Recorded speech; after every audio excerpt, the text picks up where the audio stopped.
So in this class, we are going to discuss about what are the machineries which are established to settle the industrial disputes.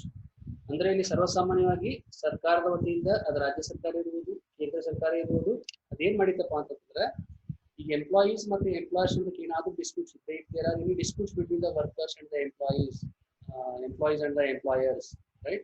So there are some machineries nothing but there are the statutory authorities which were established by the government to look into these matters. First one is works committee, the second one is conciliation officer, third one is board of conciliation, then court of inquiry, then labor. Works committee, as you know that where you have 100 plus employees, there is supposed to be works committee which includes the representative from the management and the employees. If any matter or any disputes or any conflict, it may be individual or it may be a group, it can be referred to the particular committee, and committee will put its efforts to solve that particular issues. If it is not possible for them to solve it, then it has to prepare a report within the mentioned number of days, and it has to update the report what measures it has taken and why it was not possible for them to solve. Or if it is settled, then also it has to be properly documented. Then conciliation officer, he is the officer who is appointed with the government. In the case of state government will appoint. In the case of central matter, the central government will appoint a particular person as the officer. So his duty is to make sure that the peace and harmony environment is established in the industries.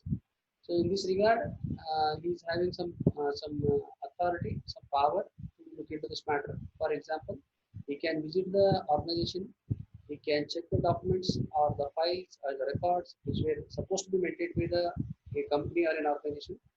And any matter which has been referred, he will call both the parties, he will look into the matter, and then he will further proceed, and he will try to bring a particular solution for that particular issues. Again, if it is not possible for him, or if the decision is, whatever the decision has been taken by the conciliation officer is not happy, then further the parties can put an appeal to the higher authorities.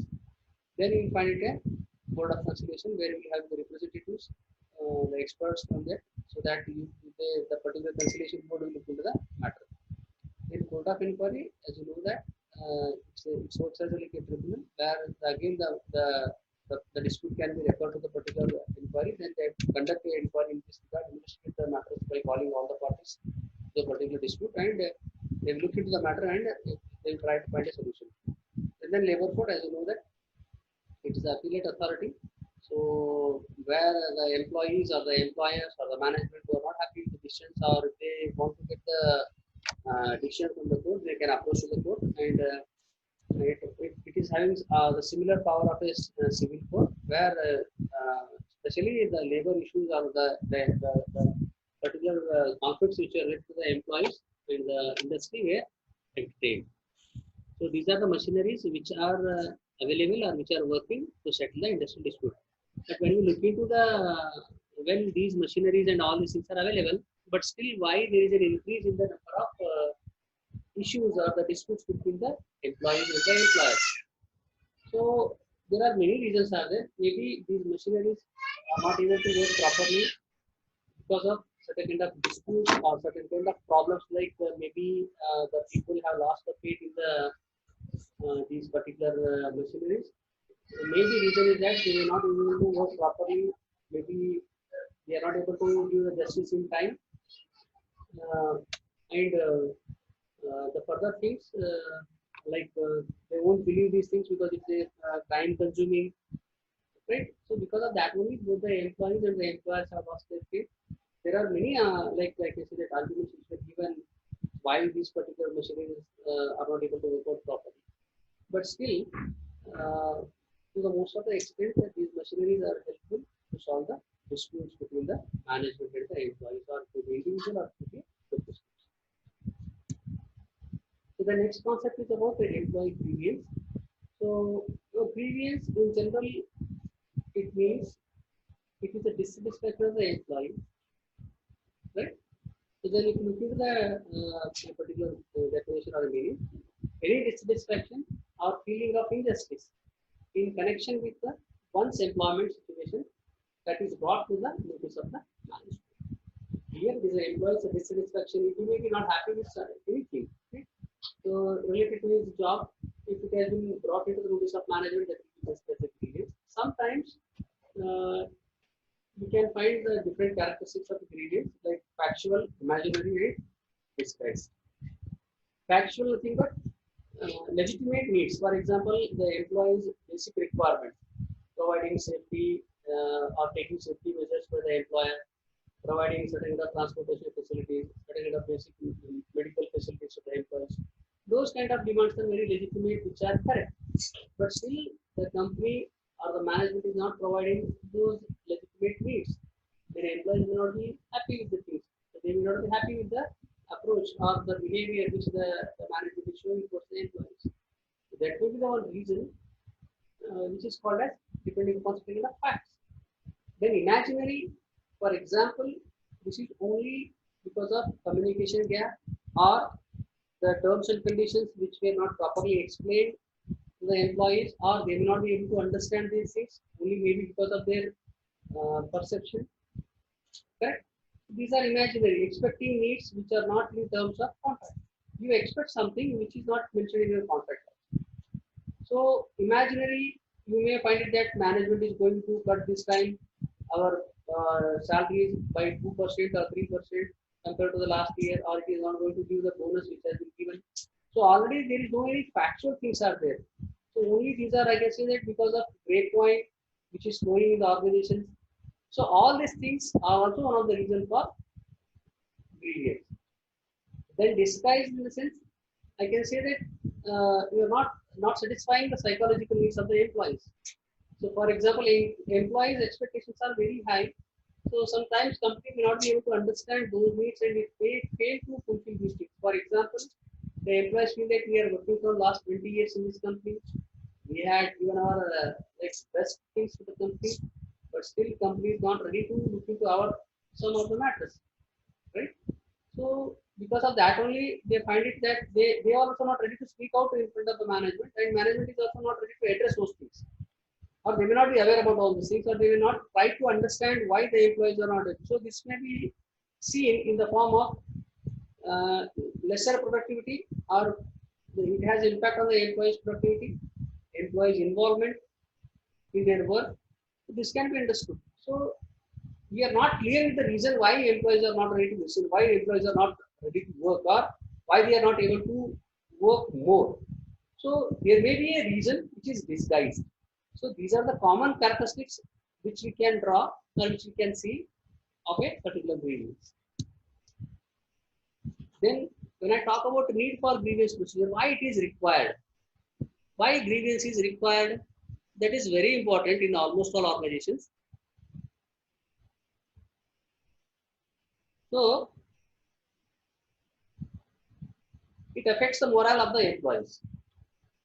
So if a grievance procedure or if a grievance procedure is there, then employee feel that if I have a complaint or if I am not happy with something, I can take that particular issue, a particular person, a particular authority, so that I can get a solution for my problems. So this kind of feeling will affect their morale positively. Their morale will be very high. Otherwise, what will happen? Here, there is no justice. The person who is very strong, who is powerful, he can dominate. Such things will happen. We can find it an anarchy sort of things. But the grievance procedure is a systematic procedure or a particular structure which creates the faith among the employees. If something goes wrong with me, if I am not happy with particular thing, then you can raise that issue to a particular person. So my issues or my concerns will be addressed properly. So this will automatically boost your morale. Then lack of authority with first line managers. Sometimes what will happen, the managers who are working in the first line or the front line managers, they will not be having the authority to address certain kind of issues. So then what will happen if a grievance procedure or a grievance committee is there in the organizations, you can refer that matter to the particular committee. So again, it is a supporting sort of things for the employees. Then checks the arbitrary actions of management. So sometimes what will happen, as I said in the previous class or in the previous discussion, sometimes the management is trying to avoid the particular subject and to drag it for a longer time, for a longer period, it will unnecessarily try to put in front of any machinery, like maybe criminal, or maybe it may like take that matter to particular court. So to avoid their responsibility. So this grievance procedure, if you have, then if an employee or a particular group of employees raise their issues in front of the grievance committee, then the particular management or the representative management has to address those things. Otherwise, we can check it out. Intentionally, they are trying to pull this matter or drag this matter so that they can avoid their responsibilities. These things also not possible. So that's why to avoid unnecessary arbitrary things, the grievance procedure is very important. Then it serves as an outlet for employee, or I can say like employee groups discontentment and frustration. So here, as you see that if I put an example of a pressure cooker, right, you might have find it in the pressure cooker there is a valve. Why that valve is created? So that once the employee is having some complaints, if it is not addressed properly, he may get frustrated, because if you don't allow him to share his problem, if you don't listen to his problem, then he will be not happy with the things, and that dissatisfaction will convert into frustration. Then automatically that particular person may burst out. In the same way, in the pressure cooker, if there is no any valve, then that particular pressure cooker can sustain with that particular pressure for a particular period. After that, it may be blasted. Right? To avoid such kind of things, you should have a grievance committee where the employees can go and register his complaint. At least he find it that yes, I have shared my particular complaint. So that kind of thing will relieve the unnecessary pressure which may occur in the employee's mind. Then it acts as a pressure valve, as I said, cooker to ventilate the feelings of the employees. So you say that yes, whether I had got the justice or not, but at least I have shared my complaint with the higher authority. Let's see what will happen. So mentally you will be having some kind of peace. Yes, I shared my complaint. I had lodged my complaint in front of the particular authority. Let them call, let them discuss it. So from your end, you find it that I have done something for myself. That feeling is also very important. So because of all these things, by looking to these points, grievance procedure is very important for any organization.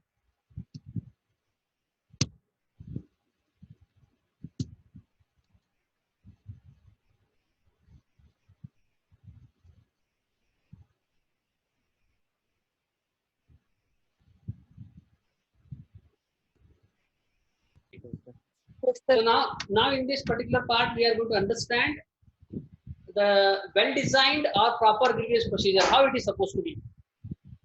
If you look into the first point, a channel to aggrieved employees to present their grievances. Aggrieved employees, in the sense, the person who is not happy, the dissatisfied person with respect to, or the person who is having an issue, who is having a complaint. So a particular grievance procedure, it should provide an opportunity to all the employees or the aggrieved person who is not happy with the things. He finds that it is an injustice with me, right? So that particular grievance procedure should act as a channel. Channel in the sense to whom I have to approach. You should be very clear. For example, if you are having a complaint with me, my subject, you are not able to understand Bridgman's classes, then you can directly talk to me. One channel I can create. You may find it that no, Bridgman sir may not listen to us, or you may be having a fear factor, so that you should have a committee in the college where you can go personally and you can talk to a particular person that we are not happy with this particular person, his behavior is not good. If you have any this kind of issues, then directly you can lodge a complaint there. So then you find it that yes, this is the way, or this is the particular procedure I have to fulfill so that I can lodge my particular grievance. So there should be proper, well-designed channel should be there. How we are going to approach, to whom we are going to approach, the clear guidelines should be drawn. So that is a very important and basic part of a well-designed grievance procedure. Then moving to the next point, systematic handling of every grievance. So how that particular committee or the particular cell is going to handle a particular grievance, you should have a proper record, you should prioritize, you should make the numberings, then you should address the proper things, you should have a proper follow-up. You should not have it like a unstructured sort of things is not preferable, or it's not advisable. So it should be systematically handle a problem. First example is like that: if a particular person met a particular individual or the grievance committee head, he can lodge a complaint.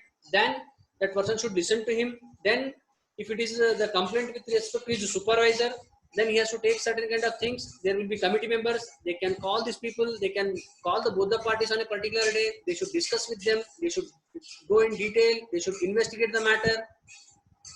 they can discuss in front of both the parties, and they can look into the points which were given by the both the parties, then listen, then you can take a decision. So what I'm trying to say that this is a systematic way of handling a particular grievance. Then it is a method to ventilate the feelings of the dissatisfaction with his or her job. For example, when the employee is given an opportunity to share his problem or a complaint or a dissatisfaction, so then almost 50% of the relaxation you will find it in his behavior. If you don't provide a platform to him to express your complaints, then they were completely mentally disturbed. So a grievance procedure should always give an particular opportunity to every employee to share his dissatisfaction. So this ventilates his feelings. Sometimes you might have expressed, like if you have a complaint and if it is not, you are not having any particular person to listen to them, then what will happen? That complaint will turn into a grievance. That grievance will turn into a frustration. So that if you are allowed to go and talk to HOD directly, sir, this is the problem which we are facing. So HOD will look into the matter. At least you will find it that yes, we had large our like we shared our feelings, we shared our complaint with the HOD. That will give a lot of relaxation to you people, right? So that is very important here. It should be a method which ventilates your feelings, right? That is very important. Then measure of promptness in handling grievance. So right, when a complaint has been made, so there should be a fair and prompt attempt should be made from the committee members. For example, you should not look into the face and you should not tell the rules. Rules are equal and rules will be applied to everybody, whoever he may be. If it is a particular complaint has been lost, it is the duty of the particular committee to call the employees or the particular parties and discuss with them. And the same way he has to look into the particular matter. You should not feel that he is very close to the higher authority or he is very strong person in the management. That's why we are not going to take any complaint, right? So you should mention certain kind of measures so that you can mention that you can make sure that promptly that particular grievance should be handled. So these are the basics things which are required to design a proper grievance procedure.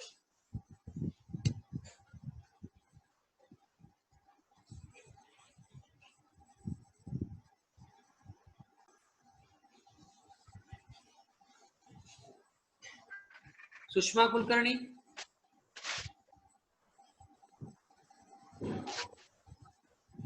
Trupti. Yes, sir. So we discussed about well designed or a proper grievance procedure.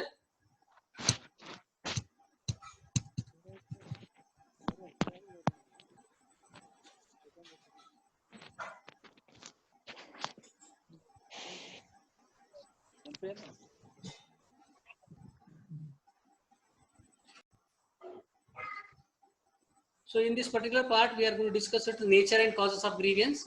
It affects one or majority of the workers. Sometimes a particular individual may be having a complaint. It may affect only individual, or sometimes a matter like a grievance regarding wages or the facilities which were supposed to be provided to the organizations. On that matter also, it affects majority of the workers, right? And it has a narrower perspective. Then it concerned with the interpretation of the contractor award. Sometimes, as I said, when a particular judgment or decision has been taken, how you are going to interpret it, in what way you are going to make it, the interpretation of a particular thing, or the particular award which you have entered with the management and the employees, or the judgment award. Nothing but here it's not a prize. It means that the award, it means here the decision, the judgment which has been taken.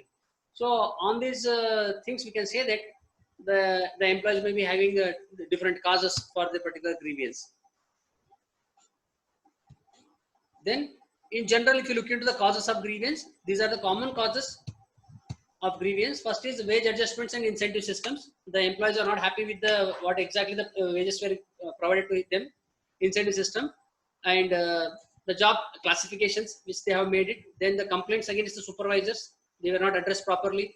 Disciplinary procedures are not designed very well, and the calculation and interpretation of the seniority on these matters, promotions, transfers, inadequate safety, health, non-availability of materials in time, unsatisfactory working conditions. All these things are the reasons for the grievance.